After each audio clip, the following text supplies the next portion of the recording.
Tampilan pemeriksaan neurologik yang diajarkan pada tayangan berikut ini adalah pemeriksaan fungsi sensorik dan refleks fisiologi.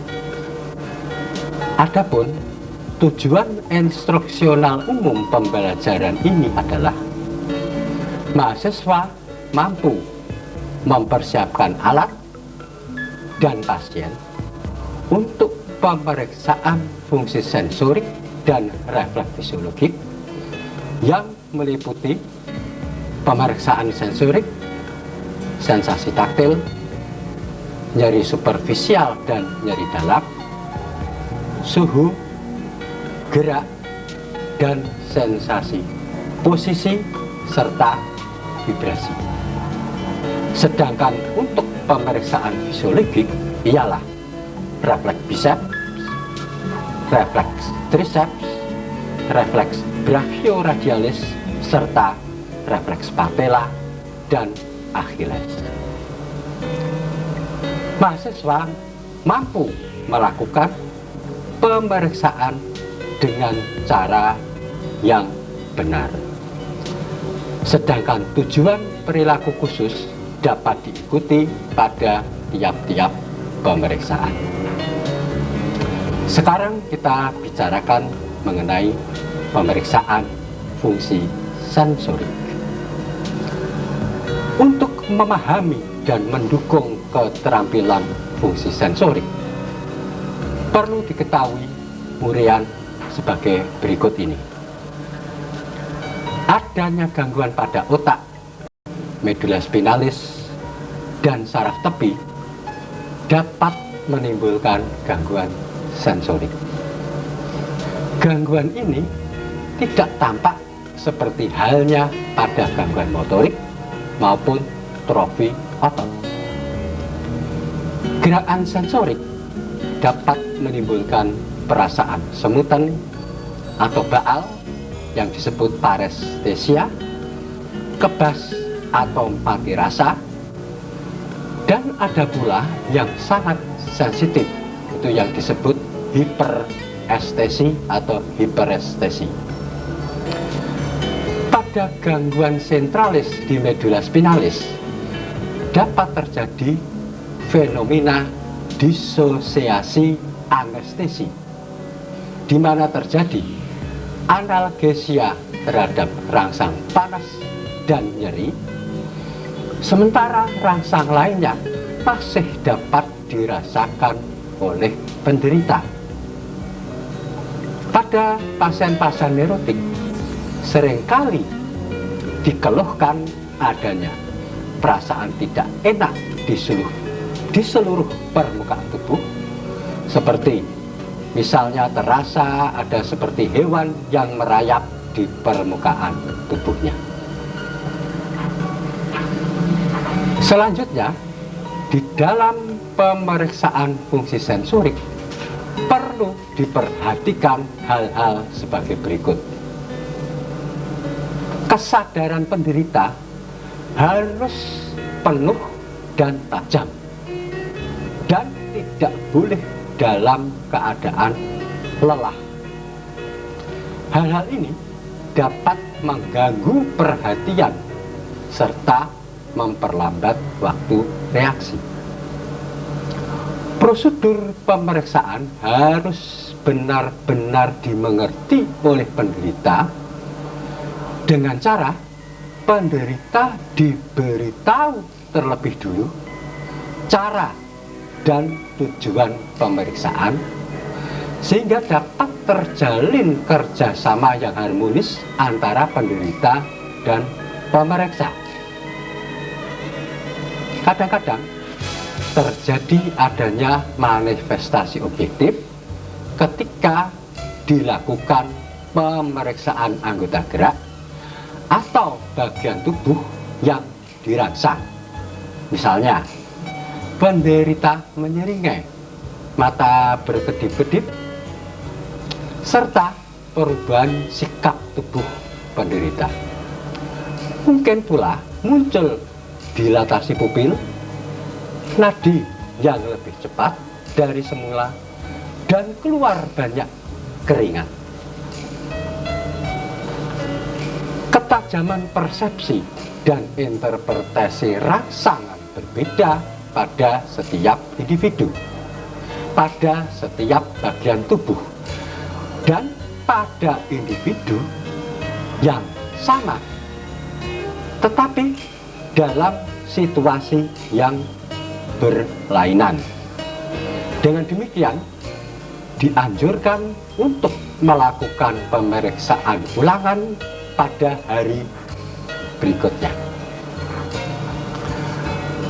Perlu ditekankan pula di sini adanya asas simetris.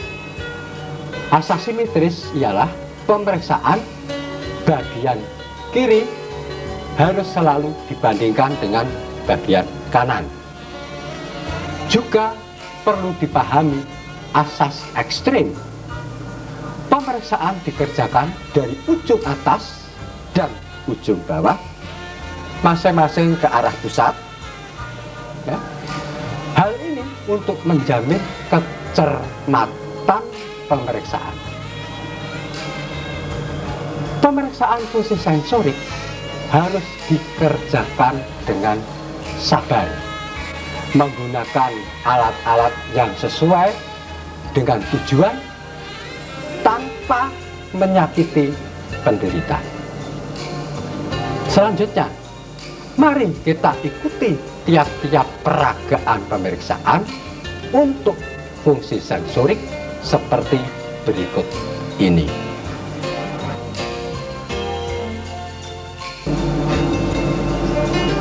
Pemeriksaan sensasi taktil.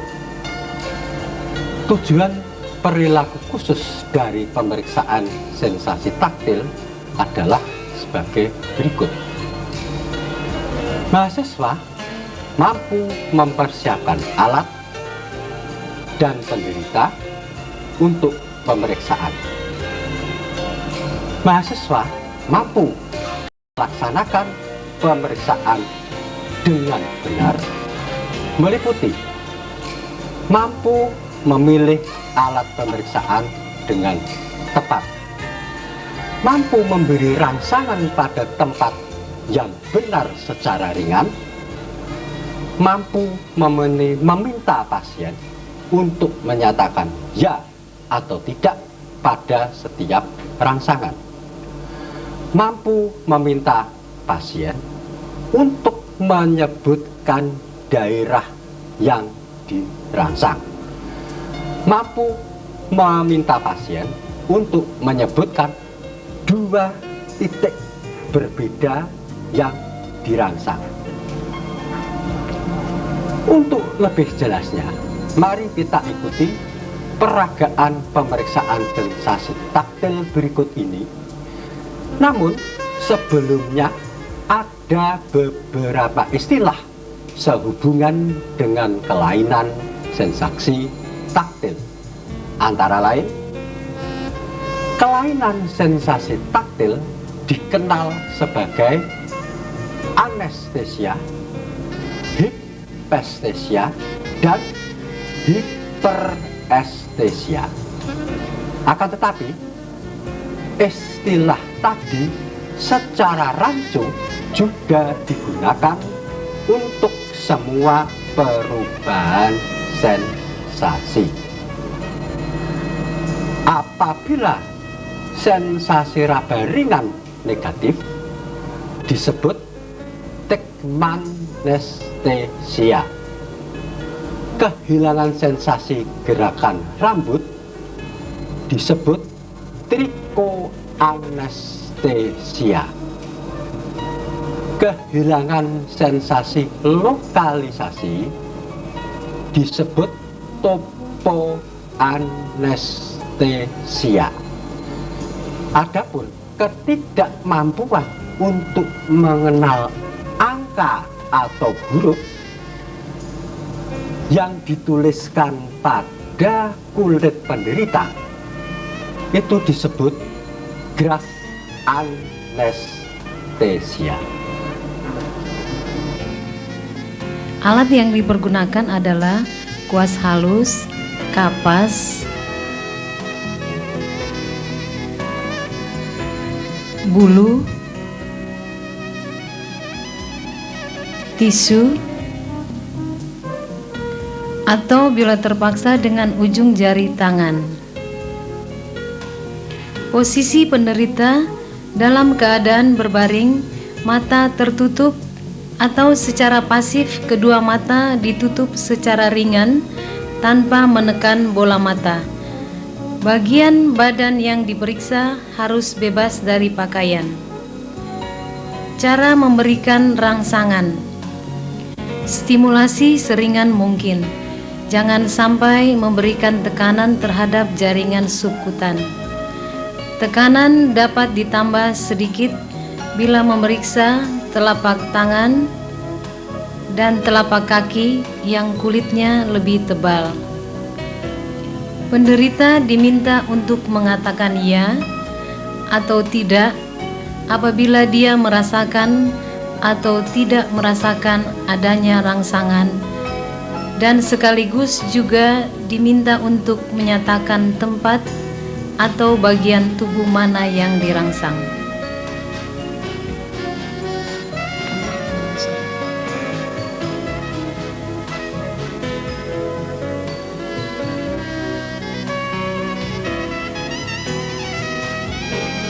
Pemeriksaan selanjutnya adalah pemeriksaan sensasi nyeri superficial.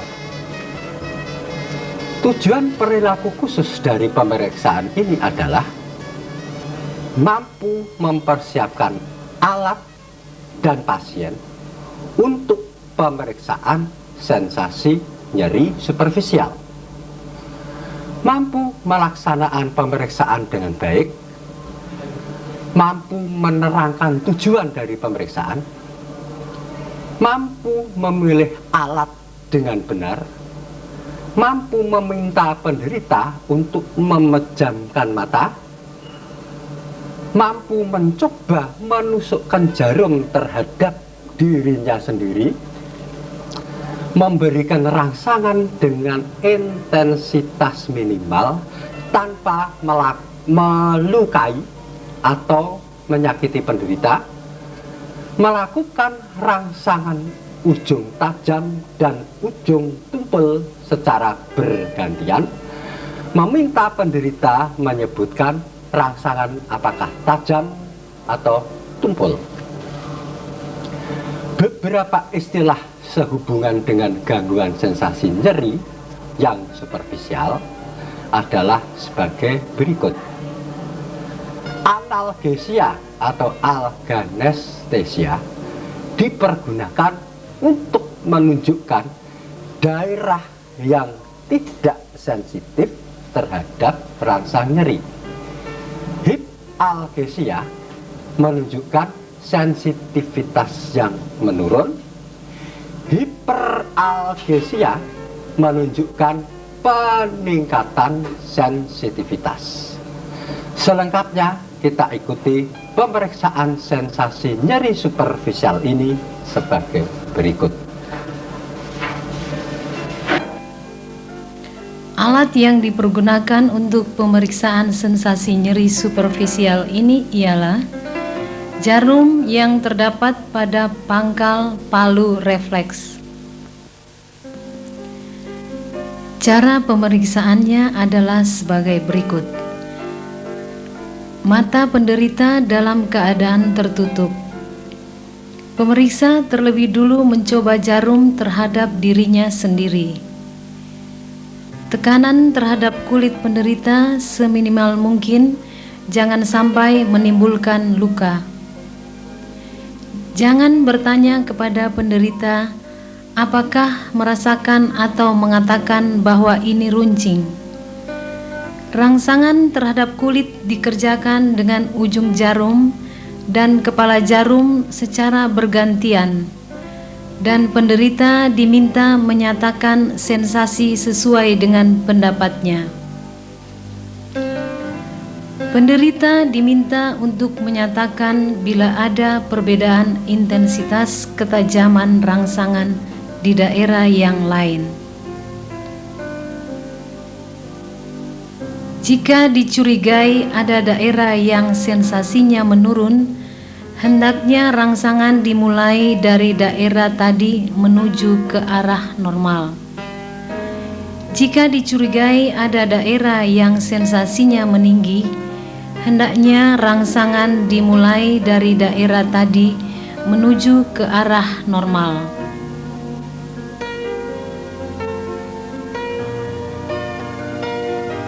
Pemeriksaan sensasi suhu memiliki tujuan perilaku khusus, yaitu mampu mempersiapkan alat dan pasien untuk pemeriksaan sensasi suhu, mampu melaksanakan pemeriksaan dengan baik, mampu menerangkan tujuan dari pemeriksaan, mampu memilih alat dengan benar, mampu meminta penderita untuk memejamkan mata, mampu meminta penderita untuk mengatakan rasa hangat, rasa dingin.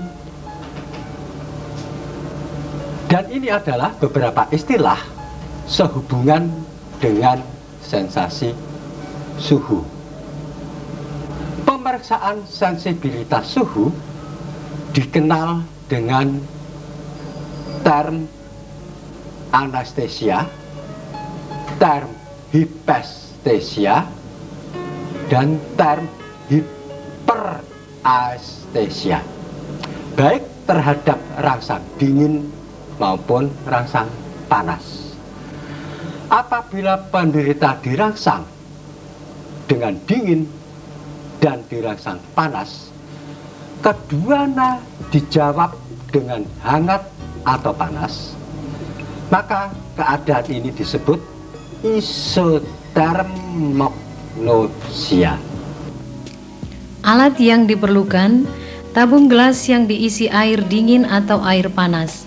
Untuk sensasi dingin diperlukan air dengan suhu 5-10 derajat Celcius. Sensasi panas diperlukan suhu 40-45 derajat Celcius. Cara pemeriksaan: tabung dingin atau panas dicoba terhadap diri pemeriksa. Tabung ditempelkan pada kulit penderita dan penderita diminta untuk menyatakan apakah terasa dingin atau panas. Pemeriksaan sensasi gerak dan posisi. Pemeriksaan ini memiliki tujuan perilaku khusus, yaitu mahasiswa diharapkan mampu untuk melaksanakan pemeriksaan ini secara benar dari persiapannya sampai pemberian perintah dan pelaksanaannya pada penderita, sehingga tujuan pemeriksaan ini tercapai. Adapun tujuan pemeriksaan sensasi gerak adalah untuk memperoleh kesan penderita terhadap gerakan dan pengenalan terhadap arah gerakan, kekuatan, lebar atau luas gerakan atau range of movement, sudut minimal di mana penderita sudah mengenali gerakan pasif, dan kemampuan penderita untuk menentukan posisi jari-jarinya dalam sebuah ruangan. Beberapa pengertian umum tentang sensasi ini adalah sebagai berikut. Sensasi gerak juga dikenal dengan sensasi kinetik atau sensasi gerak aktif maupun pasif. Sensasi gerak terdiri dari kesadaran tentang adanya gerakan di dalam berbagai bagian tubuh. Sensasi posisi atau sensasi postur terdiri dari kesadaran adanya gerakan di dalam berbagai bagian tubuh. Arteries Prestia digunakan untuk persepsi gerakan dan posisi sendi, dan statognosis menunjukkan keadaan postur.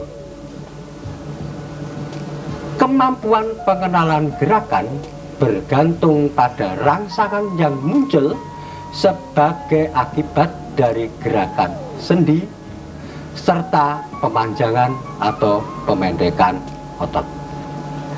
Individu normal sudah mampu mengenal gerakan selebar 1-2 derajat pada sendi interfalangeal.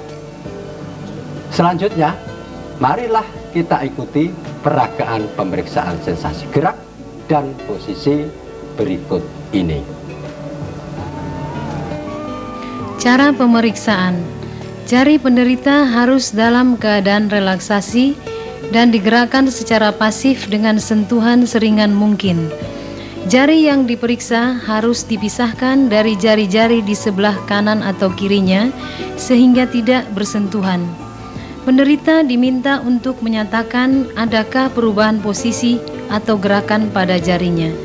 Cara lain dengan menempatkan jari-jari salah satu tangan penderita pada posisi tertentu serta mata tertutup.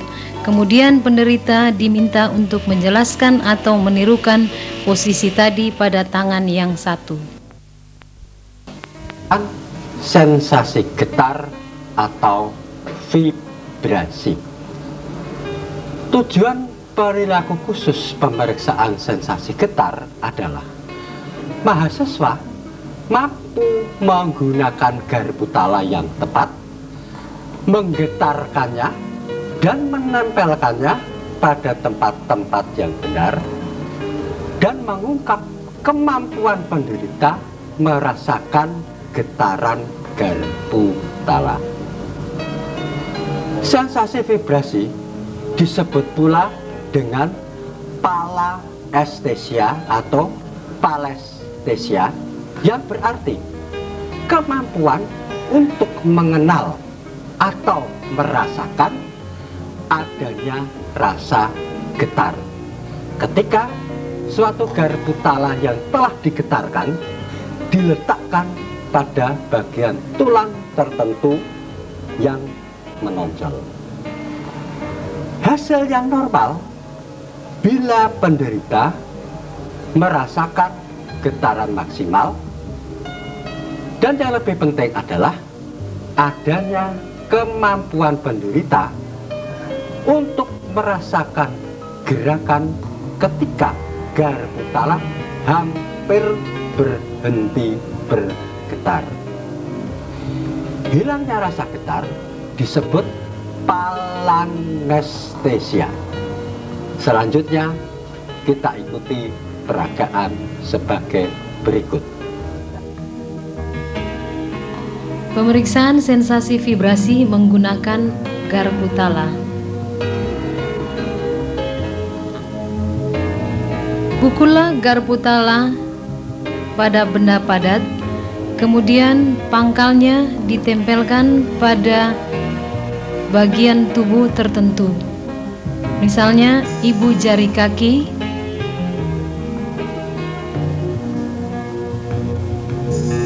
malleolus lateralis atau medialis,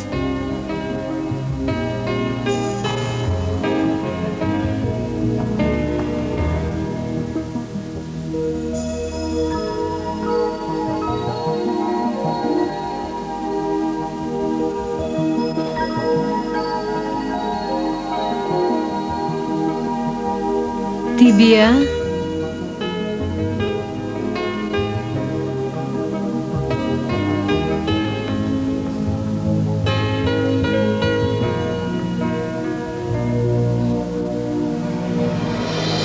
processus spinosus vertebra,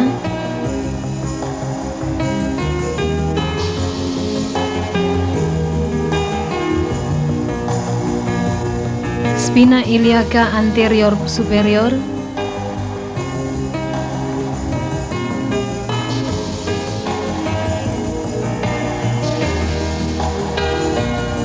clavicula, sternum,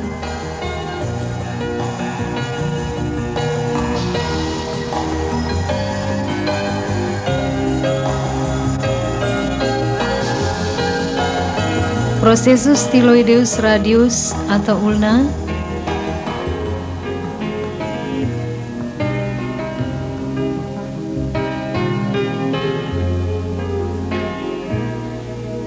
dan sendi jari-jari. Selama pemeriksaan, penderita diminta untuk menyatakan ya pada saat mulai terasa ada getaran dan tidak pada saat tidak merasakan lagi adanya getaran. Catatlah intensitas dan lama vibrasi, yang keduanya tergantung pada kekuatan penggetaran garpu tala dan interval antara penggetaran garpu tala dengan saat peletakan garpu tala pada bagian tubuh yang diperiksa.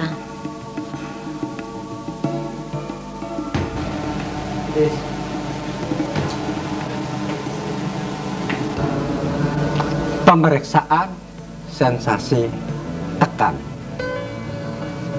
Tujuan perilaku khusus pemeriksaan ini adalah mahasiswa mampu memakai alat yang tepat, mempersiapkan penderita, dan bagaimana penderita memberi tanggapan pemeriksaan, serta mahasiswa mampu memberi rangsangan sensasi, yaitu sensasi tekan, dengan benar. Sensasi tekan ini disebut pula sebagai piesestesia atau sentuh tekan, dan sangat erat hubungannya dengan sensasi taktil, tetapi di sini melibatkan persepsi tekanan dari struktur subkutan. Selanjutnya, ikuti peragaan berikut. Pemeriksaan sensasi tekan menggunakan alat benda tumpul. Cara pemeriksaan: benda tumpul ditekankan atau disentuhkan lebih kuat atau menekan struktur subkutan, misalnya massa otot, tendo, dan saraf itu sendiri, atau dengan cubitan dengan skala besar.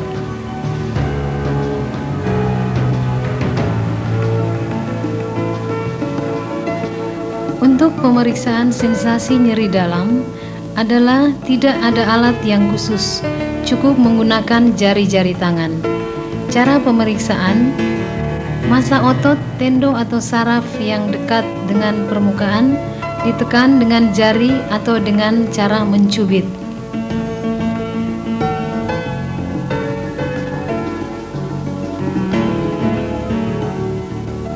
Penderita diminta menyatakan ada tidaknya perasaan nyeri dan dilakukan ulangan rangsangan dengan berbagai intensitas cubitan.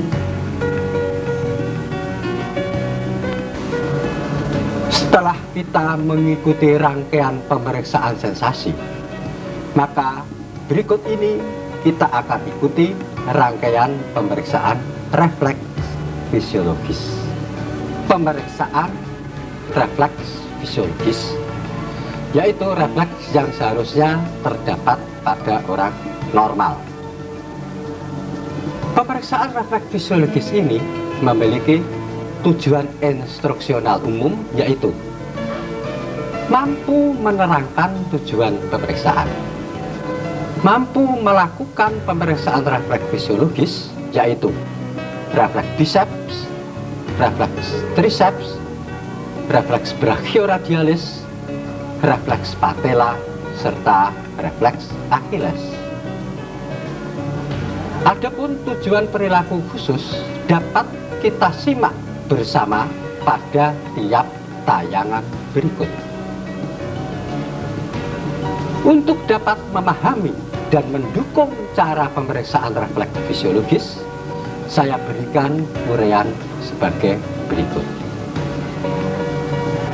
Pada umumnya, pemeriksaan refleks fisiologis merupakan bagian yang tidak terpisahkan dari pemeriksaan fisik secara keseluruhan. Dengan demikian, bukan merupakan pemeriksaan yang eksklusif.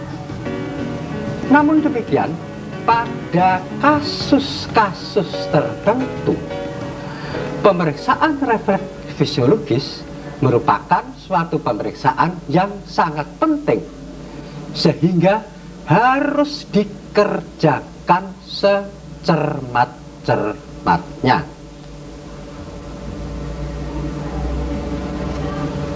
Kasus-kasus tertentu tadi berkaitan erat dengan keluhan utama, misalnya mudah lelah, kesulitan berjalan, kelemahan atau kelumpuhan, kesemutan, nyeri otot atau nyeri otot-otot anggota gerak, gangguan trofi pada otot anggota gerak, nyeri punggung, dan gangguan fungsi autonom seperti misalnya gangguan ereksi, buang air besar, atau buang air kecil.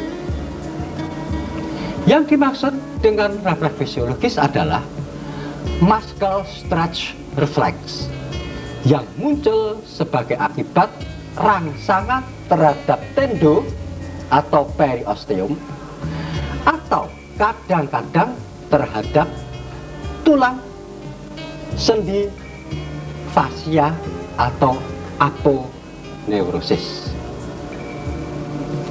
Refleks tadi seringkali disebut dengan istilah yang keliru, misalnya refleks tendo atau refleks periosteum.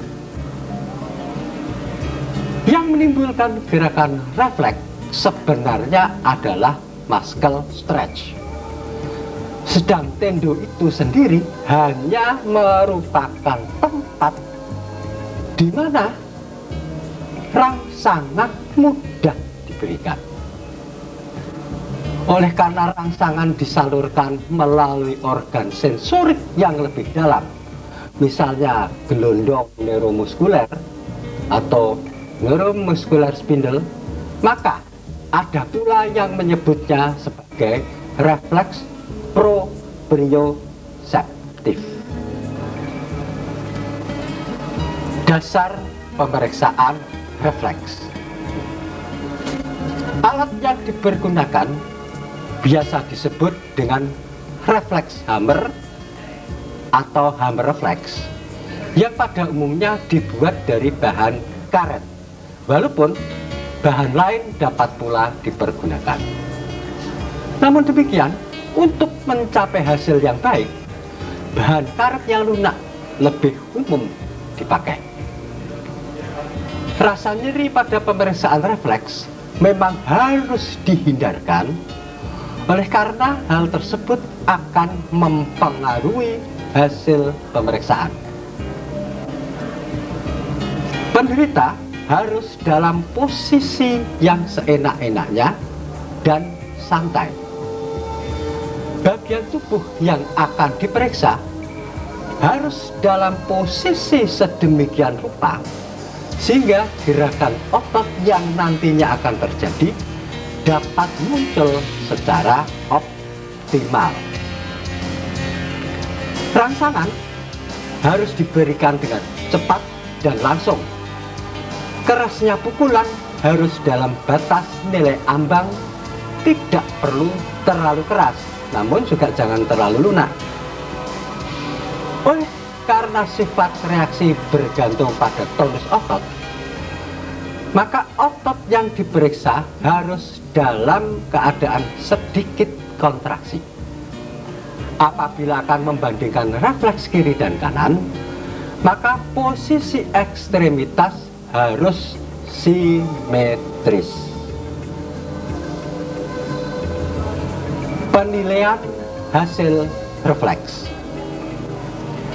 Refleks dapat dinilai sebagai negatif, menurun atau normal, meninggi, dan hiperaktif. Ada pula yang menggunakan kriteria kuantitatif sebagai berikut. 0 apabila refleks itu negatif, positif 1 apabila lemah, artinya lebih lemah daripada normal, tapi refleks itu masih ada. Positif 2, yaitu refleks yang normal. Positif 3 adalah refleks yang meningkat atau meninggi, tetapi ini belum patologik.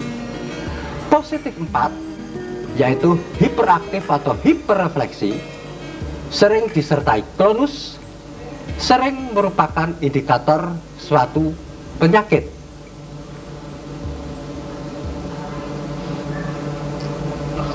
Pemeriksaan yang pertama adalah pemeriksaan refleks biceps. Pemeriksaan ini memiliki tujuan perilaku khusus, yaitu merefleksikan lengan penderita, yaitu antara lengan atas, di mana lengan bawah nantinya akan terjadi fleksi. Meletakkan siku penderita pada tangan pemeriksa, meletakkan ibu jari pemeriksa pada tendo biceps, dan memukul ibu jari. Jadi ibu jari pemeriksa tadi yang ada pada bagian atas tendo biceps dan dipukul dengan refleks hammer. Selengkapnya mari kita ikuti peragaan pemeriksaan refleks biceps sebagai berikut. Pemeriksaan refleks biceps. Alat yang dipergunakan adalah refleks hammer.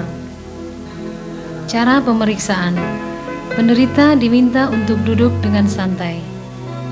Lengan penderita dalam keadaan lemas, lengan bawah dalam posisi di antara fleksi dan ekstensi, serta sedikit pronasi. Siku penderita diletakkan pada lengan atau tangan pemeriksa. Pemeriksa meletakkan ibu jarinya di atas tendo biceps, kemudian pukul ibu jari dengan refleks hammer. Reaksi utama adalah kontraksi otot biceps dan kemudian fleksi lengan bawah. Oleh karena biceps merupakan supinator, maka sering timbul gerakan supinasi. Apabila refleks meninggi, maka zona refleksogen akan meluas dan refleks biceps dapat muncul dengan mengetuk daerah klavikula.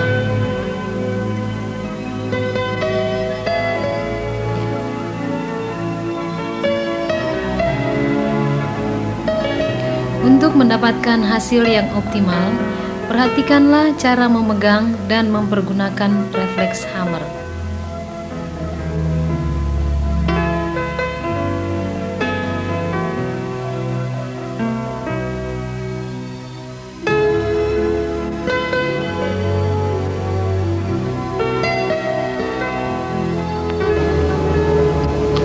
Pemeriksaan refleks triceps.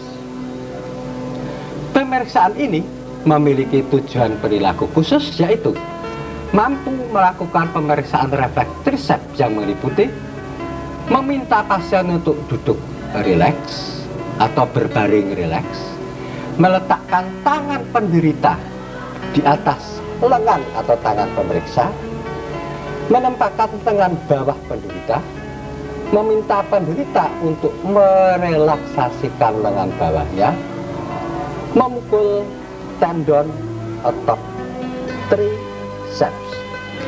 Mari kita ikuti peragaan pemeriksaan refleks triceps berikut ini.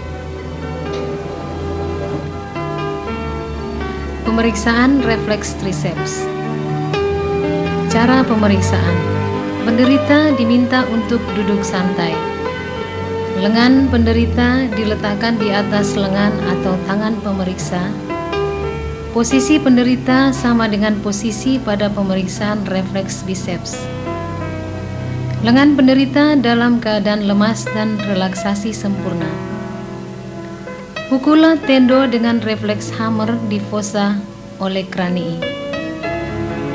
Kontraksi triceps dapat dilihat dan dirasakan oleh lengan pemeriksa.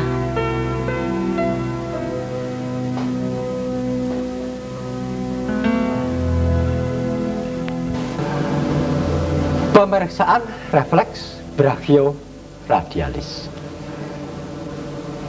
Pemeriksaan ini memiliki tujuan perilaku khusus, yaitu mampu melakukan pemeriksaan refleks brachioradialis yang meliputi meminta pasien duduk rileks atau berbaring rileks, menempatkan lengan bawah penderita, meletakkan lengan bawah penderita di atas lengan bawah pemeriksa, meminta penderita untuk merelaksasikan lengan bawahnya, memukul tendo brachioradialis. Selanjutnya, marilah kita ikuti peragaan pemeriksaan refleks brachioradialis sebagai berikut. Pemeriksaan refleks brachioradialis. Cara pemeriksaan. Posisi penderita dan pemeriksa sama dengan pemeriksaan refleks biceps. Lengan bawah penderita diletakkan di atas lengan bawah pemeriksa. Pukulah tendo brachioradialis pada radius bagian distal dengan memakai refleks hammer yang datar. Maka akan timbul gerakan menyentak pada tangan.